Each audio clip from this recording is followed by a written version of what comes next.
when I went over there, I went on the wrong side of the road on a motorbike, and I was head on in a collision with two taxis, with bikes.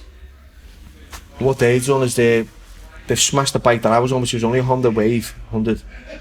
That's smashed in half. The handlebars going through my stomach, the chassis landed on my chest, crushed me, broke my ribs and crushed my lungs, perforated it, had blood pouring out of everywhere. I had over 1,000 Yabba tablets in my pocket that I just bought, and I was rushed to this hospital in a wheelbarrow that was about 5 miles away. Just blood pouring out of every orifice. It was horrible. Couldn't breathe. Managed to get my breath back in this hospital, and I thought I was going to die. Literally dead. You're on podcast with me, John Lebbon, Anthony Ellis, and the legend Billy Moore, #1 author of Prayer Before Dawn, which was turned into a film. But before we get to the film, Billy, tell us, like, it doesn't mention in the film your early life. What was it like growing up in this area? I can't imagine you were having goose and that for dinner, or was it quite a rough area, or was it quite nice? See, you wouldn't know, would you, when, as a child growing up, you know what I mean? No. You're just conditioned to believe, like, in what you see is how it should be, you know what I mean? You know, saw my mum getting battered by my dad, and, you know, I was subjected to abuse physically, and go to school and you find out that other kids don't. It doesn't happen in their house, you know what I mean? So then you find out that you're different, and then you separate yourself from everyone, and then your self-esteem's on the floor. So it was just a ball of confusion growing up. You know, like I felt like an outsider in my own house. You know what I mean? I felt like I was looking through someone's window at someone else's family, just getting by, you know what I mean? So, yeah, and we were poor, you know, there was 6 of us, I was the oldest. My dad drank a lot, so I resented that. I resented anyone coming to the house because I felt like, you know, unworthy of having friends. It was quite odd, really. But my other brothers and sisters, they were always having people knocking at the door, and I felt jealous as well at the same time.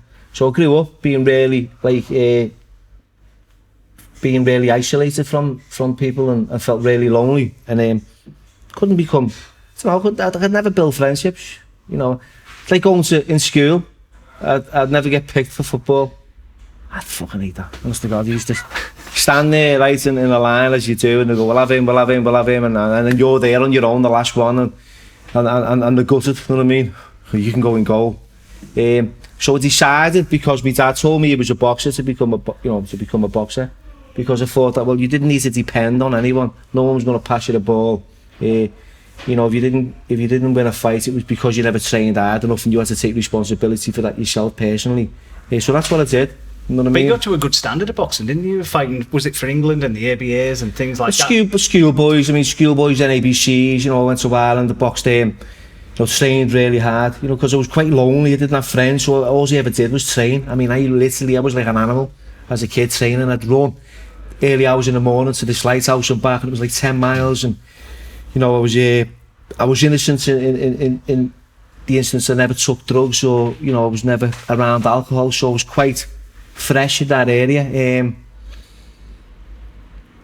So, you know, I achieved some quite, like, important skills at a young age, you know. Then I started becoming confident, and with the confidence, you know, I grew with self-esteem, and then, you know, I didn't really need it. I'd done it for my dad's approval, you know. I wanted my dad to approve of me, and, you know, he'd like me, maybe even love me, you know, that thing. I remember having my first fight and going home and telling him, and he didn't even look at me. He just turned the celly over with his toes, you know, like we never had remote control. He used to have the TV right up in his face, and lazy, just with his kind of ale and that, and he said, if you don't knock him out in the first round, I'm going to knock you out. That was how it was, you know, and just like it instilled fear, you know. I was inspired to beat this kid because of the fear that I was feeling. And then I started winning fights and feeling confident, and I didn't need them, and then my life took a different route, you know. Ego, that air of arrogance as a youth, with the confidence, I started standing, you know, on corners with young lads who were, you know, like they say, bad company corrupts good character, and that's what I started to hang around with, like, different people, and that led me down the garden path. Is that what happened to the boxing? Because if you carried on the boxing, you could have been professional boxing. Birds of a feather flock together. Right, yeah, I was going to say, that was a good word, wasn't it? Do you think you could have went a different path if you carried on with your boxing? Oh yeah, definitely. I mean, it was. I think, you know, it's growing up. It's girls, isn't it? You know, you want to meet people. You know, your hormones are all over the place. You're young, 16. I think 16, 15, 16, and I don't know. I just wanted to enjoy my youth, because as growing up as an early, you know, a child, in my childhood, it was really, really difficult. There was a lot of violence. I was subjected to bullying at school, to bullying at home, to being absolutely frightened in the household, watching me dad smash it to pieces, watching her smash me mum to pieces, and everyone cowering in the corner. This is how I grew up, just with fear, not allowed to feel, you know, going outside and coming in and crying and told you couldn't cry, you better go out and fight, you know, and you better come back and you win, all that kind of stuff. There was never any nurturing or like building you up. So I think at that time, when sort of the break in the boxing, it just forked off a little bit, you know what I mean? It was just strange, and then other things became important. Boxing was on the back burner, girls, then it was drugs, and then you know, eventually it was like it's just prisons, institutions. And how old were you when you first went to prison in this country? I was 16, going on 17 years old. It happened pretty quick, really.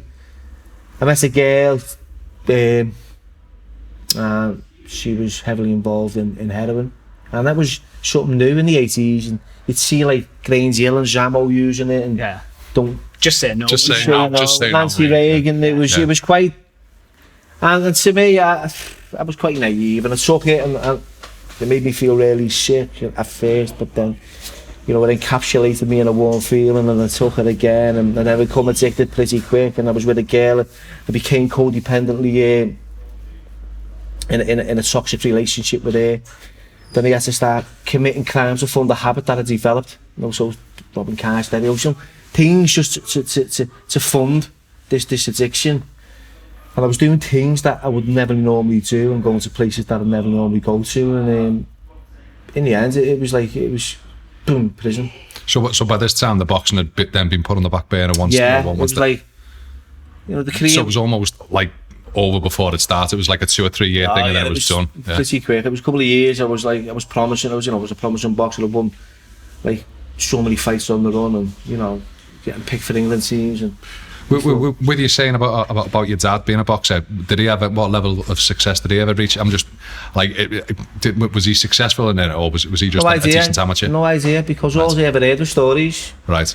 I'd never seen him. I think I'd seen him fight once. He got battered, and like that sort of like made me think twice about it. Yeah. Because you get told, you know, your dad's in there, always like he's big, and he's like, whoa, I've done this and I've done that. And he used to tell me stories, and I'd believe them, because, you know, it's my dad, innit? You know, any reason to lie. So, yeah, no, I don't think he has any kind of success from what I know. Right. No, I was just thinking, because like you almost wonder if he'd not had that level of success like that he wanted, and then he puts that like onto other people, and you take your anger and your anxieties out on other people, and obviously that's probably what he did to your mum, and you use it. You know what I mean? As I grew up and I got like the awareness and the understanding, I kind of identified with his demons, so I had that empathy for him. But that was later on. That took a long time. I was resenting, you know, the way I was treated. It was that blame. If it wasn't for you, I wouldn't be this. And if we didn't live in this area, I wouldn't have been involved in them. So it was all about blaming other people and society as a whole, and not taking responsibility for my own like behaviour. Yeah. And someone saying to me one day, and I took it like I was in my 30s when someone said to me, right, and I understood, like, said, you had a choice. I went, well, yeah, I did, you know, like trying to justify everything. I said, I did, yeah, but I didn't know I had a choice. All I knew is I was following what everyone else was doing, and it wasn't the right thing. See, the guidance I received from my dad was my mum said to me, don't you get caught stealing cars. She never said, Don't steal cars. Don't get caught, yeah. So that like in my answer, she don't get caught stealing cars, okay. And that's what we did as kids. We you know, to feel a part of something and connected. You know, I committed crime, and it was all fun, and we were all young, and you know, we make mistakes and we grow up and do things that we, you know. But you got a terrible injury as well when you were younger, your ear and things like that. Things like that affect you, don't they, when you're a young lad? 16 I was, yeah. I was quite like really insecure around my own development. I had knobbly knees, I'd go to the gym. I remember my mum saying to me when I was about 7, 8 years old, and she said, "What do you want for Christmas?" And everyone was getting like Millennium Falcons, you know, Star Wars figures and BMXs, and I said, "I won't wait." And she used to ask me again, "What'd you say?" I said, "I won't wait." She said, "What kind of weights?" It's the ones that you can lift. So she got me these water weights. 7, 8 years old I was, water weights with a big aluminium pole. I had a poster of Charlie Atlas on the wall with a few diagrams and a ball worker. And I used to fill these weights with the water. I used to fill them with water and increase me weight as I got stronger, and stay in that room. And I built myself up every night. Didn't know what I was doing. I'd skip, know what I'm saying, and I was doing little things. And yeah, so that was kind of me trying to. That was my how to cope. You know what I mean, to be big and to kind of. Because inside, I was still that kid. I was still that like young 8-year-old kid. But I started to build on a physique, you know what I mean? Yeah. But I was just hiding. It was a mask. How did Thailand come about? That's quite a strange one. If you were going in and out of jails and things, how do you think, I'm just going to go travelling to Thailand for a couple of months? That took a long time before I'd even had a passport and got to that point, really. It was, I was in Walton Prison on this never-ending cycle of like prisons. You know, I think by the time I was like 20, 25, I'd done about 10 years, 8 to 10 years in prison. You know what I mean? So it's quite a long time, from the age of 16, 15, going up to 27. I made a decision, you know, to like, there's just the significant moments in my life was being in HMP Liverpool on the yard, the hottest day of the year, 2003. Someone said, "We're going to sit out on the yard. We're not going in. We're going to rebel. We're going to fight the system. We've had enough of this. We're not getting locked in those cells." And it spread from man to man, like, you know, like electricity, and it was mutiny. And someone decided to make a rope and climb up onto the roof, and that sounded like a great idea. And he got up there, and he was standing on the top of the roof, and everyone was cheering, and the windows were banging, and "Go ahead, lad!" And I just thought, I want a bit of that.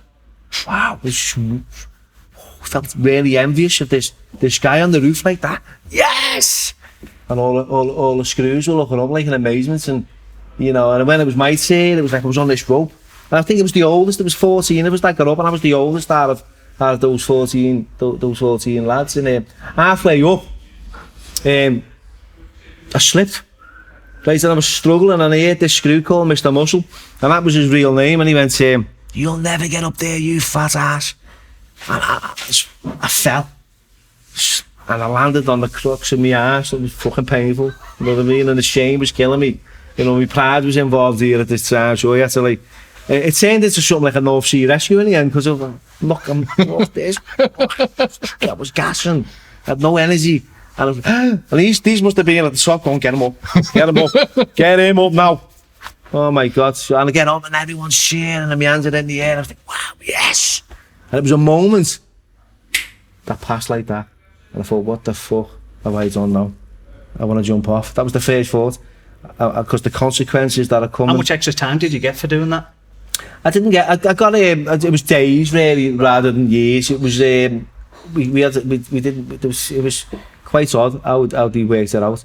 We spent 14 hours on the roof, and I came down on a cherry picker. You know, like it was. They were like, "Stay up there." And I was like, "Fucking got a stroke here." I had all coconut oil over me. I thought, "What have I done?" Smoking weed, and I'm like, "Oh, I'm stoned. I want to get off now. Oh, what have I done?" And then I got put in isolation for 8 months. And that was like, that was the moment in my life where I decided to change. It was like in a shell in Armley in Leeds. This kid had hung himself next door and 25 minutes later, the lad opposite me, so I was in between two kids that had killed themselves. I was speaking to both of them on a regular basis. And they just ended their lives, and I was sitting there and I was like, this is it, you know what I mean? This is what it's come to. These are like just a couple of lost souls. And I remember asking the screw, can I go and phone my mum? And they were really being like really helpful because of the incidents that had happened. And these two screws marked me to the phone, and I was walking there dead hard, and whatever. Picked up the phone, and my mum said, oh my God, because I didn't think she cared. She said, oh, are you okay? And I couldn't answer her. I had a big lump in my throat, and there was tears in my eyes, and I was afraid to blink in case they came down my face and these screws, seeing a weakness, and that's just the way my thinking was at the time. And she said, I know you're hurting, son. I can just get help, ask for help. And that's what happened. I wrote this letter, Pulitzer Prize winning novel, to this probation officer who said, we'll get you a treatment centre in Bristol. How do you feel about that? I said, I'll take anything. So by the time my sentence was coming to an end, they took me to Bristol. I went into this treatment centre, understood the disease of addiction, I understood they had a problem. One was too many and 1,000 never enough, all the cliches I was getting told. This is what happens when you pick up this, you snowball into that. So for you to remain drug free, you need to be abstinent. Fucking hell, what abstinence is that? What kind of drinks is that? No, because I had no education. I was qualified in streetwise kind of operations, and you know, I knew where to get the best drugs, and I knew where to get guns and this, but I wouldn't know. You know, my education was quite limited, so I started to learn that you know I could change, and that there was a life better than the one I'd been living. And I was introduced to a self-help group, and you know, and then someone said, well, why don't we go on holiday? If you've got a passport, we'll go to Thailand, and showed me the idea. This was a great country, you know, it was tropical, it was the food was amazing, and you'd love it, and it was cheap, and this, that and the other, and it's okay, yeah, you know. So I worked all these odd jobs and saved a little bit of money, and we were going for a 3-month backpacking holiday to Thailand. And my backpack, we were going really, you know, like going to visit nature and stuff like that. And as soon as I got off the plane, I'm like a world-class card-carrying pleasure seeker. You know what I mean? Just like, I just want to feel good. You know, throw a tight pair of undies on just to get a feeling, you know what I mean? Because I just didn't know how to feel properly. And I just loved it. It was just amazing. A lot of lads describe Thailand as Disneyland for men. Don't they? You know what I mean? There's a lot of fellas that go, they might say they're going to the monasteries and things like that, but there's a lure there, isn't there, to get you there? There is, yeah. And for me, I'd never experienced, that was the first time I'd left the UK, so you've got to understand, I've never had that kind of experience, so I didn't know what to expect. All I saw was like the immense heat I was hit with when I got off the plane, and it was November. You know, so you can imagine like living 30 years in the UK, and you know it's going to be snow and it's going to be bitter cold, and bang, your first trip abroad, and you're hit with this heat wave in November. It's like, wow, what's going on here? This is just fabulous. And you know, I was introduced to Muay Thai boxing over there. So you know, I met a few friends in the boxing team, and my friend who I travelled with decided to go back, and I thought I'm going to stay a little bit longer, learn the language, adopt the culture, and become a part of their society. This was the fantasy in my mind. Met a girl who couldn't speak English.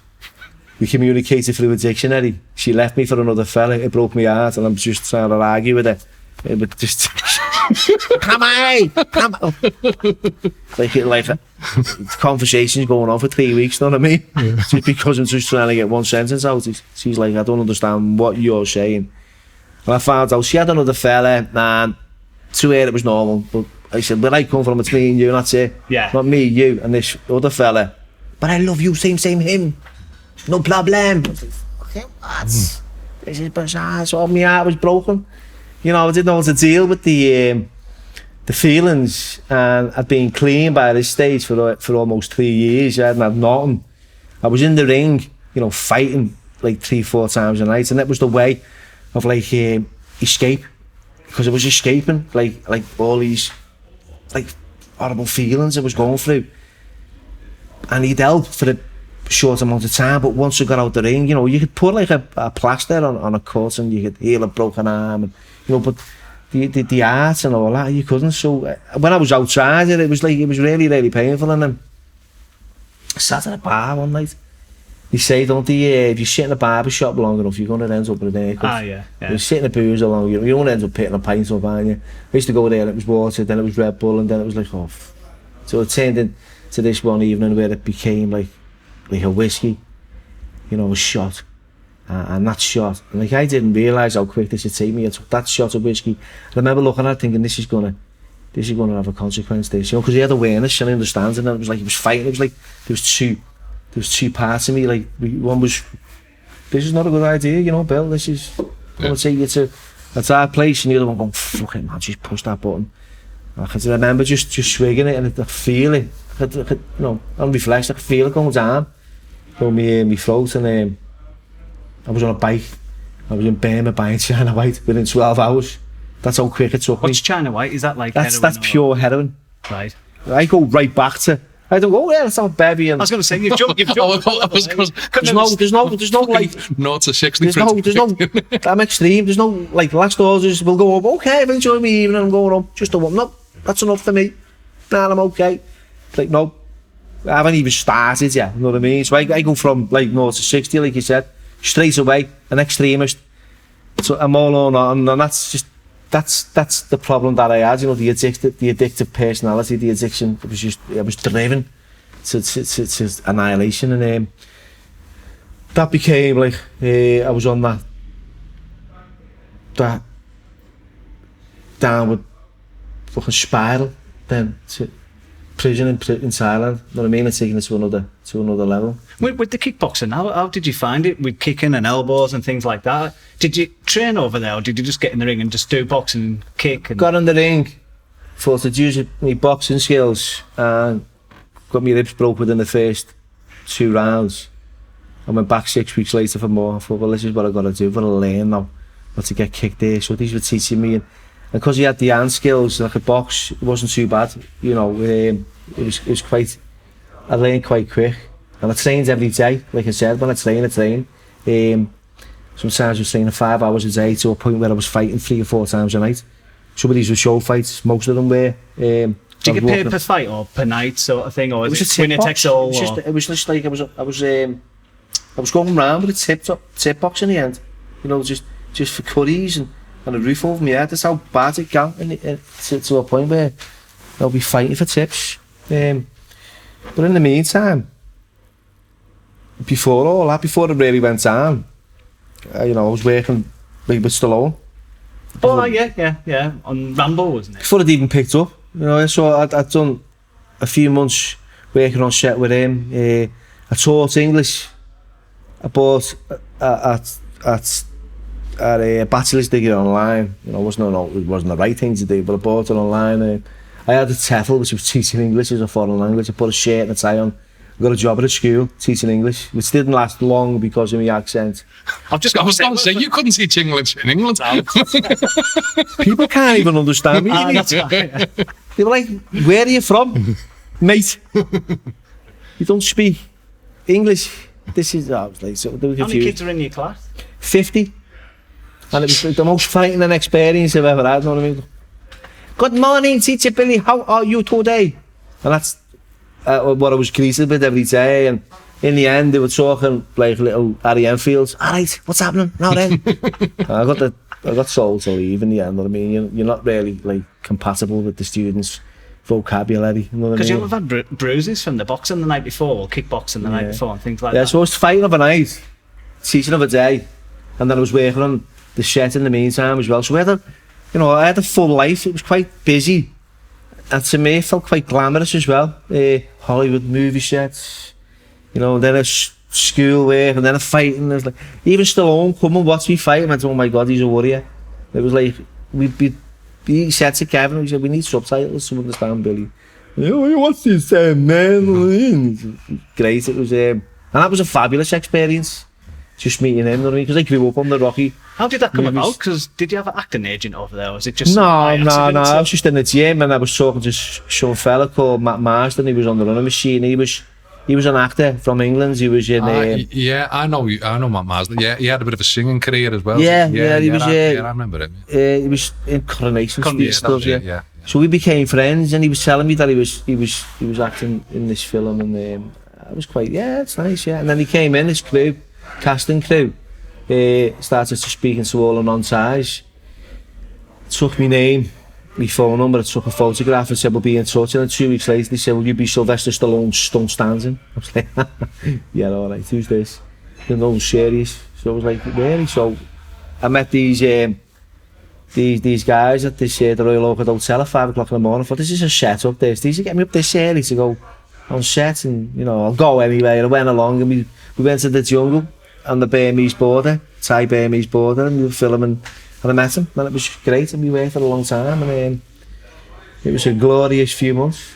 What was he like, Sly, as a person? He always seems like a nice fella in interviews and things like that. He just never seemed like he was out of character. Like what you see on the TV with him acting was like what you seen. Almost a caricature of himself. Yeah. You know, I thought he was just he had a presence, and people kind of loved them being around him. You know what I mean? He was like quite intimidating to see as well. You know what I mean? Well, he'll have a presence with the films that he's been in, won't he? Yeah. No, I was going to say, do you not think that could that not have led to more work on that side of the? Do you know what it could have? Because I don't know, I felt it was quite. I'm like a social butterfly in me. I'll talk to anyone. I was talking to all the cast. I was talking to the grips. I was talking to the director. Everyone was like communicating, going out for meals with people. You know, I never had no motive or an agenda. I just enjoyed being around people. You know what I mean? And then communicating. So I had this overwhelming desire to share my story. You know what I mean? Because I felt it was so barbaric growing up that you needed to know who I was to understand how I operated. So I was quite honest and open with myself, which is attractive to anyone. You know, honesty is quite attractive. You know what I mean? That's where it comes when I wrote the book. You know what I mean? It's. I could have wrote a story about and invented lies and created this character that was an hard case, but I sat down and I thought about what I was going to write, and I thought, you know what, I want to tell the truth, and how I felt, the fear I was feeling. And one of my biggest fears was falling in love with a fella called Tiffany with a shell, with tits, and a pair of, with a top on that said, no money, no honey. I thought, I'm glad I'm skinned here. You know what I mean? But he's looking quite attractive now. He looked like Beyonce after 6 months. This is awesome. You know what I mean? You know, I'm writing stuff down and telling the truth. It was like, what's your people going to judge you? You know, changing my name to Yusuf Muhammad for a bit of food. Yeah. You know what I mean? That's another one, because I was anti-Muslim, this, that, and the other. People are going to judge me for being. But I was doing things to keep the engine room going and to survive. You know, so I got through in a cell for a year in Thailand with these Muslims, and was getting woken up every at all hours of the night to pray. You know what I mean? So I learned how to speak Arabic and learned the Quran and done a Shahada, and Ashhadu an la ilaha illallah, Ashhadu anna Muhammad Rasulullah. So I learned how to quote the Quran. I had a sarong on, a skull cap on. My name was Yusuf Muhammad, and I was getting fed, but I just didn't feel like I was fitting in. Yeah.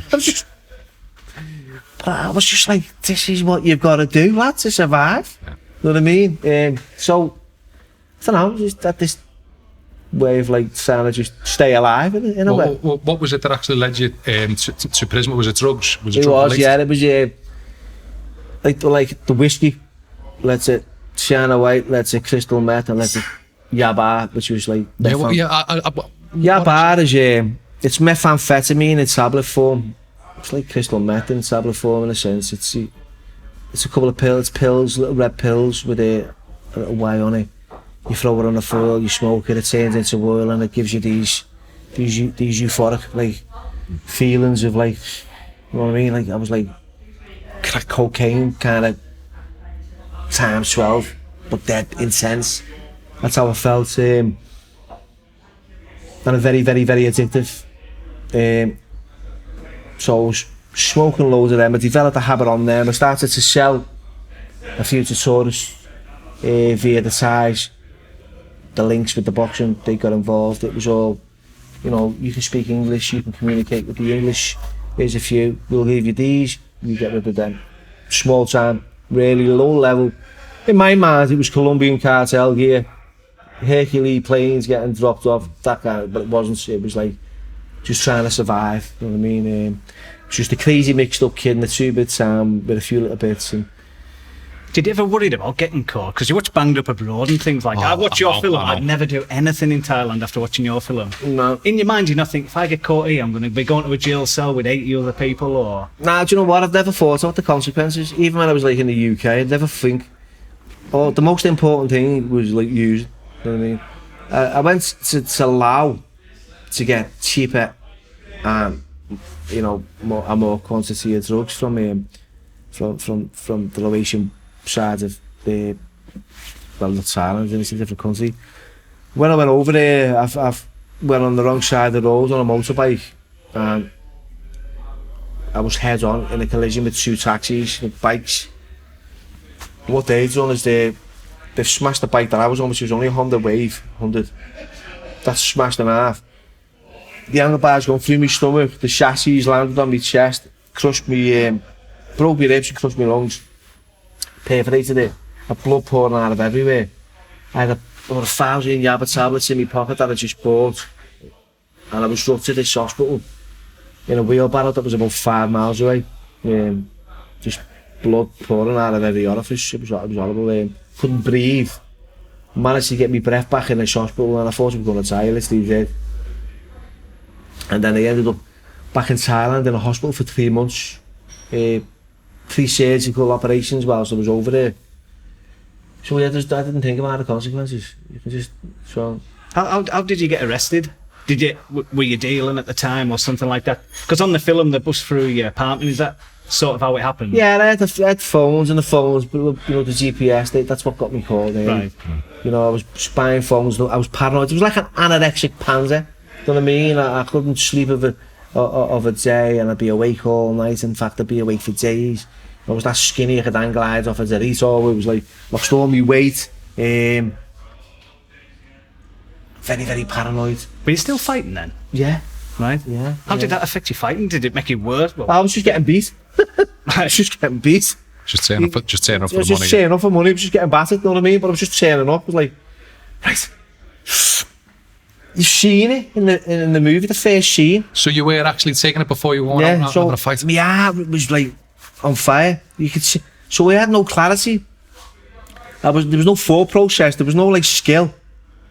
Oh, we're going to do this. I was just animalistic, trying to just get through it. I was just getting plummeted everywhere. So does that dull the pain as well? Like yeah, when you're taking shots, dulling the pain. But initially, I believed I was unbeatable. That's when you. But then you're just exhausted, so quick. You know what I mean? So I ended up on the floor a lot, really. How scary was it when you first walked into the jail? Because you're one of only a few Westerners in there. Were you just thinking this has been a terrible mistake doing this, or were you that out of it at the time, thinking, "Oh, I'm just not bothered"? Do you know what? I was out of it in the beginning, and then he put shackles, that 3 kilo shackles that were chained to my ankles. He ripped the tracksuit bottoms, yeah, and turned them into shorts, and took my top off me. I had no footwear on. I just marched into this compound with about 40 other ties. And I remember it like well. We had to like all shower in this like trough together. Never don't do that type of stuff. You know what I mean? You get a shower on your own, not with like 40 other fellas together, swapping bowls and one bar of soap, and then all sitting down and squatting and eating like a plate of sticky rice between like groups of 5 with a bowl of like it was fucking stunk as well. It was like I put my spoon in the bowl, and like a chicken's head popped out, and you know, and it was stinking, and it was like I thought, there's no way I'm going to survive in here eating this. I'm not eating this. You know what I mean? It's just not what to do. It was horrible. But I got put in a shell. I was scared, but I thought I act tough here and brave. But I was scared at the same time. I walked in, and it was just like a mass grave of bodies on the floor. I was like, "Where's the beds?" And like, "Bed? Look, and there's your bed there on the floor." I had to sleep next to this fella. That's the guy, Tiffany, his name was. And this other guy who died like the night before. I was like, well, why don't they move him? That was a Friday. He said, no, blah, blah, holiday, Monday, they go, he won't bite. He fucking bites, he's fucking dead. You know what I mean? So I had to sleep in between this lady boy who sort of community, just like lovingly stared at me the whole weekend. I love your blue eyes. You know, he don't like the brown one, mate. Fucking hell. They're fucking frightening the life out of me, you know. And he's just like a pigeon. He was the only one who spoke any kind of like English. It was the loneliest I've ever felt in my life. And you can't communicate with no one. Your families don't know where you are. You're in the most like horrid situation you can imagine yourself in, and you're looking around and his arms and legs just lying on top of you, and it's like fucking hell, you know. And then just like, this is fucking, I want to end it, you know what I mean? That's what I felt. I can't get through another day of this. And that was the first weekend of me, the experience of it. And it got worse as the months went on. Did you smuggle drugs in with you, or did you get drugs in there, or where were we getting drugs for in the jail at the start? It was medication mainly. You know, obviously you'd seen that. There's a scene. I found that they were given tramadol, and I knew tramadol was a synthetic opiate, which stole the pain. Not only the physical pain, but the mental pain. So I was buying them, but I was borrowing cigarettes off other people to pay for them. And then I was getting into it with such a such, and then it just, it was in this circle. And you can imagine like 20,000 inmates in different compounds in different parts of the prison, and I'm having to they were calling you a zigzagger because you just avoid, keep away from him because he's a zigzagger, because he'll go from him, he'll go over there, and then he'll come back over here. So you just got it. So it was like robbing Peter to pay Paul. So I was going to end up like seriously injured or dead. Did all the Westerners stay together? So if there was any more Westerners in there, did they all, like on films you always see all the neo-Nazis there, Mexicans there? Was it anything like that, or was it just mixed in? There was a few Westerners, and you just knew they were monsters, you know what I mean? And like, you found out they were Bacons, and they were in for, like, so I just keep away from them, you know what I mean? And there was the odd, like, Australians and Iranians, but they were all like cliquey, and I wasn't really into like communicating with them, so I stayed on my own. I felt safer that way. So yeah, and they weren't like me. That's what I was, you know, I separate myself because, you know, they were different. I grew up in prisons, I grew up on the streets, I grew up in violence. These were people that had got on holiday, got caught, and you know, totally different lifestyles at home. So there's no identification. So no, I never got on with them. So at this stage, how much of the language could you speak? Could you hold a conversation, or was it just the odd words? No. Because through watching the film, like what's actually interesting in the film is the fact that when they're all speaking, there's no subtitle. A lot of time there's no subtitles, and that's obviously to put you in the mindset of what you're going through. The fact that okay, they could be saying he's getting knifed tonight, and you don't know. And there was a couple of like, so I thought that would have been scary, and also.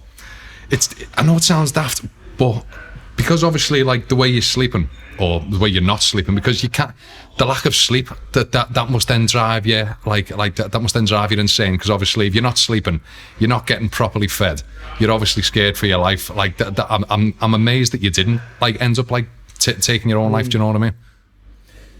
Yeah, there was the director's very clever in that, and we worked together, very artistic in the way he delivered it. He wanted to remove subtitles to create confusion. So if you're an audience and you're confused, like you said, what's he saying? You're in the same boat, aren't you? So you look at the character played by Joe Cole, who's confused.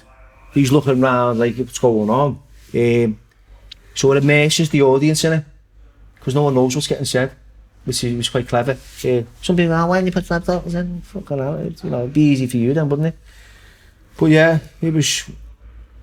I think the AIDS gang's the one that got me. I just looked at that tattoos on the face, threatening to give you AIDS. I just thought I'd just start crying. I think I'd probably speak for him as well. They were the most. That was the most scariest episode I've ever had, really, because you knew they had nothing to lose. These were guys that were coming back from court with like 90 years sentences, you know what I mean? How long is he? Oh, 90 years, very happy. You know what I mean? Very happy. At least we got a number, because if you get life, and it's like, most of the time, you get, you know, there's death sentence still carried out over there. So you're going from death sentence to like 100 years, 90, 80, 70. You know, people are getting like sentences ridiculous. I could just come back with 35 years and over the moon with it. You know what I mean? I got 3. I was gutted. You know what I mean? So they had nothing to lose. They were HIV infected. They were sharing syringes that they'd improvised out of barrows that they made. They were threatening people with a death sentence, which was slow, which was HIV. You know what I mean? That was like scary because, you know, if I want to die immediately, not like lying there every night obsessing over like this, you know, being infected with the virus at that time. But you know, so I didn't witness people getting stabbed to death and killed in front of me, literally from me to you, and it's weird, you know. It's like, I don't know if anyone's ever experienced this or ever seen anyone getting murdered, but it was like it happened in slow motion. I don't know whether your brain sort of slows down. It's quite strange. It was just very surreal, and I watched it, and it seemed to go on for a while. And I seen like the guy getting stabbed that many times. There were death shots, like in the heart and in the neck and in the chest. It was awful watching it, but I was transfixed at the same time, which is like mad. And I didn't move, and then the guy, you know, at the end was on the floor and he had these inhuman screams. You just knew that was like this. It was horrendous. It was one of the most horrendous experiences I'd seen from another like human being, and I'd replay it over me in my mind every night when I went back to my cell. And these were the same gangs that were like threatening me with these syringes, going, "You're next." I thought, I'm gonna fucking die, you know, I don't want to die like that, there's no way. He got through on like a trolley, through on a trolley, just marched out. Half an hour he was lying there, no one came over to protect him, no one came over to intervene. He just 50 times at least he was getting stabbed with a crowd around him, screaming, kill him, stab him. I was like, these are fucking animals. Honest to God, these are animals. So yeah, telling people that kind of stories, it's and me replaying it, you know, over and over. It can be traumatizing. I was going to say, is that something that you've been able to? You're never going to let it go. You can't obviously, but is that something you've been able to compartmentalise in your head and be able to go, no, that was something else, and you don't have to carry it with you for the rest of your life? No, I think I wrote about it. That was the way you done it. That was how I healed. That was your therapy. Yeah, because when I read the book and I read it, I broke down and I sobbed because I could tell stories all day long. And the issue with telling someone, you know, an experience and a journey that you've been on is their identification is not the same as yours. You know what I mean? They can't identify with that experience. So then you're left isolated with that experience on your own, going, okay, so I've done this, you've never experienced it. Who can I communicate with and go, yeah, do you know what, I felt ashamed because that happened to me. So you're left, you know, I was left alone in this way of thinking. So when I wrote it down, it was like I wrote the book, I read it and felt sorry for the guy in it. If that makes sense. Yeah, yeah. And it kind of healed, but I don't avoid it. It's there. But if I go right into it and I think about that experience alone, you know, it was quite scary. And it kind of motivated me to change. You know what I mean? I was still using, I was still in debt, and I pleaded and I begged these missionaries that came up to see me, but they paid a bill. And they promised me they would as long as I got me shit together in a way. And I said I will. I did, and that's when... Is that when you started doing the kickboxing in the gym? No, the kickboxing has already been and done and dusted by this time. I'd moved on. I was coming to the end of my sentence. That's when Islam came into my life. I changed my name to Yusuf Muhammad, you know, and that kind of kept me going as well. I just thought about my family, you know. I thought about my brother. For a brother who's got autism and Joe. Yeah. I've seen a lot of your videos. Yeah. I kind of like just thought, you know what, I want to be back home with my family. It was the first time after 5 years. I've been there 5 years now. By the stage, it was a long time. You know what I mean? My culture had changed. I'd become someone else. I didn't even know who I was. I've been through the experience of boxing in the prisons and winning competitions. You know, then I've been through the experience of moving from one prison to the next, getting taken away from that boxing background and put it in Bangkok, and then finding it difficult there. I had a year left on my sentence and I'm in this situation, you know, watching people getting raped and murdered, and, you know, I'm subjected to threats of violence, of rape upon myself, and it's just got to a stage where I thought, you know what, I've got to change here, you know what I mean?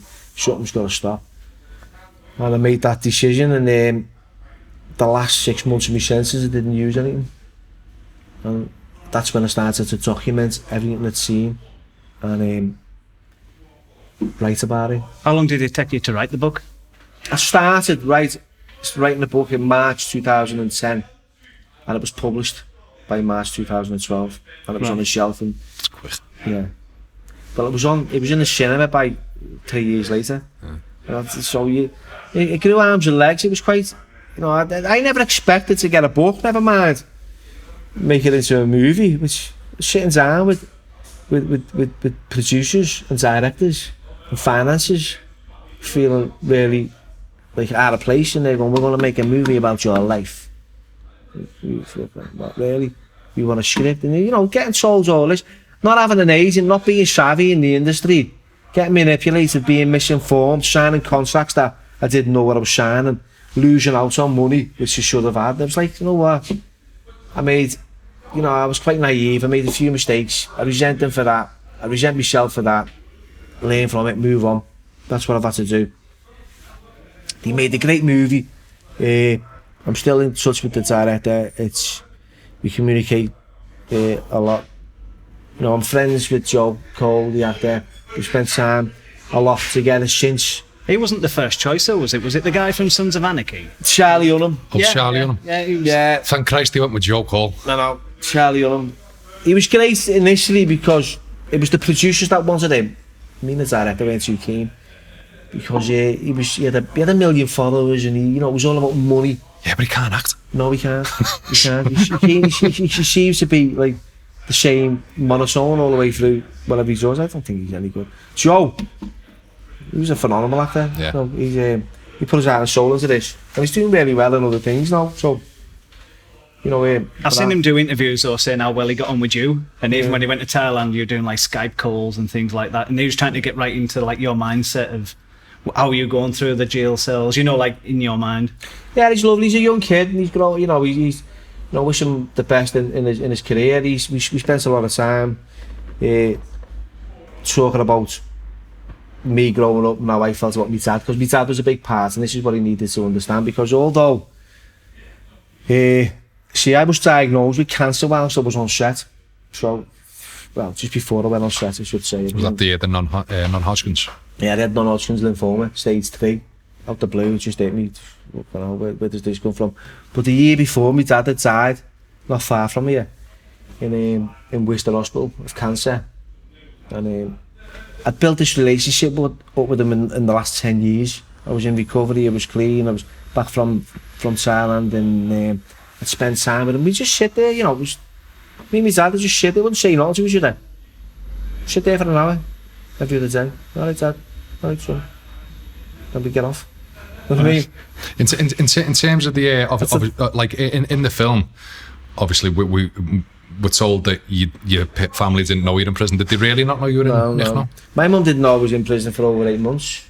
Jesus Christ. I never had the courage to tell anyone. I felt so embarrassed, so ashamed, and I just survived on I just foraged within the prison system. You know what I mean? And it was living like day to day. Yeah. So when my dad didn't actually come and visit me, as you see it in the film, it did. Yeah. It happened. The director asked me would I play the role of my father. But it was a big ask.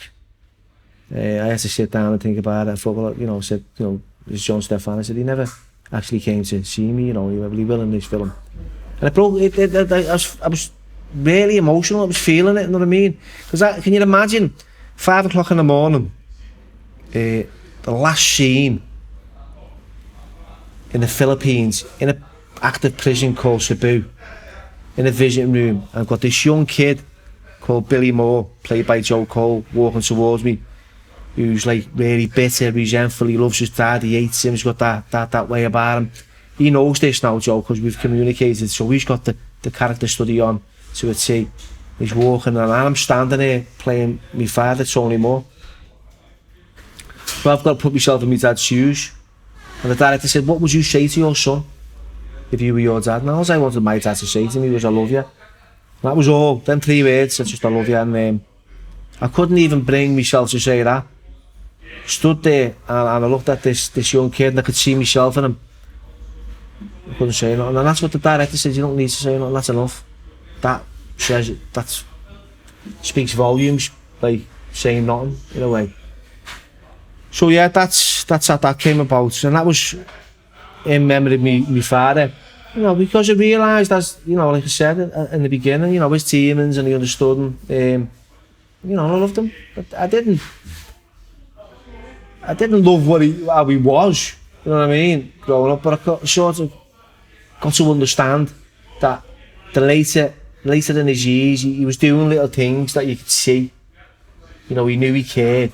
But he was one of them Victorian dads, you know what I mean? He kept his like feelings really guarded. So there was little breakthroughs, you know. I remember once when I seen him for the first time, it was this was like after like having nightmares and crying and you know, being upset over the way I was treated, and then I seen him like 7 years later sitting in this little hostel. With a little cap on, and we looked into each other's eyes. It was that moment I saw everything that went on for him, all the pain, all the heartache, and there was that connection, and I had to look away, and that's when I forgive him. That's when, with that forgiveness, it's just had this overwhelming feeling of like love and care for him, and that's when it changed. And I was glad to be a part of his life the last few days, and when he died, you know, he was there, and he held his hand, he had all his family around him. It was loving. It was a loving moment for him and ourselves. So yeah, I'm glad that happened, to be honest. Yeah, well, it's like you say, in terms of like, so obviously saw the film, you just don't say anything. You just said then, the last 10 years, you could sit in a room and not say anything. So it's almost that thing of, well, you've gone past the violence, so you don't need to say anything to each other, like you both know. And it actually, like I thought that at the end of the film, because obviously, because I knew as soon as we see you, obviously I knew that was you playing your dad. But it almost felt like a bit cathartic, you know, I thought that must have been what it was like for you to play your dad and everything that you'd gone through. Like yeah. That's it. It's healing in a way. Yeah. And you've written a second book since then, haven't you? Yeah, I was always asked to write another one or keep on writing by producers. They said, you know, you're a good writer.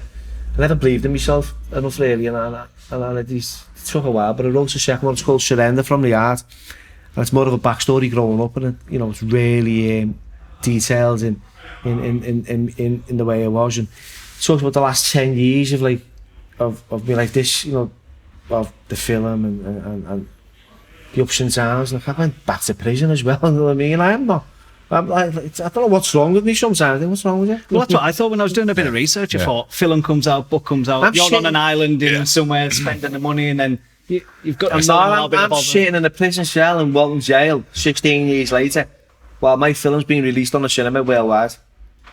How's that happen? And these screws are looking at me going, Bill, what's going on? What happened, mate? Don't know. It's a really strange thing, is it? Because you think they're almost the feels as though from what you said today, there's 4 or 5 times when you could have gone in one direction, and you like the boxing. If you'd have carried on the boxing, who knows what would have happened? If you've gone to Thailand and soaked in the good side of the culture, who knows what could have happened? You know, there's no why, and there's no justifying it. You know, I was diagnosed with cancer. I relapsed back into addiction, and I robbed me neighbour. You know what I mean? On a resentment. We knew each other, and this is the consequences. And they ended up back in prison. You know what I mean? It's like I worked. I was working full time for the NHS. I had a house, a car, I had a relationship, and then I get it with this, and I lost everything. It's just like you can have everything, and then almost nothing. You know what I mean? And that was a few years now, and my life now, it's just turned right round. It's just amazing how it's changed. Well, you're You a dad, work in the you're a dad community now, and yeah. stuff like that. You're a dad, work with your brother and things like that. That'll be a bit more fulfilling than being on a red carpet and things. And Yeah, and I'm just in the process of being a part owner of a gym in the Baltic Triangle. I'm a shareholder in a gym with these 3 guys from Luton, Greg, Ali and Shah, and they just took to me, and we just like sort of gelled, you know what I mean? And we're gonna do community stuff with boxing, but that's like what I love doing, you know what I mean? We're gonna build like a boxing ring and boxing bags and PTs, and you know, it's something I enjoy doing. You know, I'm bringing my brother we spoke about this, he's got autism. You know, because for years, he's brilliant, mate, I love him. Obsessive. He's funny on the videos. funny how he is, great yeah, on the He's videos. obsessive. Yeah. Tell you got to be careful. You can't say nothing to him because he just won't stop. He'll smash your pineapple in with like just conversations about it. You know what I mean? But I remember like he was in my way growing up, and when I got out, I had nothing. They was saying I lost everything in my house. We had the lot. I'm in my mum's bungalow. This is how low it became. With her husband, a little dog, and my brother in a 2-bedroom bungalow, sleeping on a camp bed in the living room. You know what I mean? Sitting there, and I had a mobile phone. The film with all the success, I felt really embarrassed about what had happened after it. And my brother was like trying to talk about his day, and I'm going, yeah, alright mate, I'll speak to you tomorrow, next week. I'll talk to you next month. Scrolling on Facebook, liking someone's roast in it, you know, that was more important at the time, you know what I mean? And then he just got up and walked out. And it was that moment that I thought, but then I thought, you know what, the people that love you are sitting next to you. And I'm liking someone's trip abroad who I've never met, you know what I mean, for my approval, because I'm addicted to social media. I want people to, you know, I'm addicted to the likes, I'm addicted to the shares and the retweets. And, you know, I've got all this going on, and I've got a brother. And I sat down with him, and we put the phone away, and I started speaking to him, and I never even knew him. He's 40 odd years old. I haven't spent like much time away from him since that for the last couple of years. Got him involved in boxing clubs, and he goes every weekend, and I take him out regular, and you know, and he does a lot of fundraising, and he donates a lot to charity. It's just lovely to be giving back to not only my family but the community. Yeah. I've took so much from it, you know, over the years, that I feel it's important to give a little bit back. You know what I mean? is that where you see your future going? New gym opening, helping out in the community and things like that. Is that what you want more than that? Maybe the second book being turned into a film. Yeah, I mean that it's, you know, it's getting published in the spring of 2021. I've got an agent this time. I've been a bit more savvy now. Like I said, I learned from my mistakes. I've got an agency. We've got like one of the biggest publishers in the UK on board there, ready to publish it. Great story. Love it. You know what I mean? It's just as bizarre as the first one. How that happened? It would have to go somewhere. You know that easy. No, I've got the likes of Stephen Graham in my house while I've got crops. Yeah. No shit, like cultivating farms in my house while Stephen Graham's downstairs telling me what a great guy I am, and it's just odd. You know what I mean? I've got armed response at the top. It's like by my landlord trying to get it's just a fucking weird story. It's like, what's wrong with you, Bill? You know what I mean? Can't you just live like a normal life? Why has it got to be like either one or it's just hopefully that's the path, you know what I mean? I think that's what it takes to do it here. But I'm in recovery. I haven't used for a long time. I don't drink, smoke, so I feel a lot better. Got a little 12-week-old boy that I never thought was possible. That's a miracle, because I was told that I wouldn't have kids because of the cancer and the chemo, and I was at an age as well. And I've got a lovely little boy that I'm just blessed with this child who smiles at me, and I bought him an Everton kit and he just spews up all over it today. And I thought, cheers, all the best. Well done, Billy. That's a lot of people's reaction. Yeah, that's what my girlfriend said. Look, it's because of the kit. But no, it's not, because you've just been shaking him. But yeah, that's so yeah, there's a future, and we're only here once, and I think we're blessed. We've only got a few short years, our life, so we just got to live it, you know what I mean, and enjoy it the best we can. Yeah, great stuff. No, you've been absolutely fantastic, Billy. Yeah, Cheers it's for been coming on. brilliant, And mate. in the film, I think in person you're more interesting in the film, so you've been brilliant, Billy. So cheers for coming on, pal. Yeah, nice pleasure. one. Cheers, bud. Pleasure. And thanks to the shipping for letting us host the podcast there. Nice one. Cheers.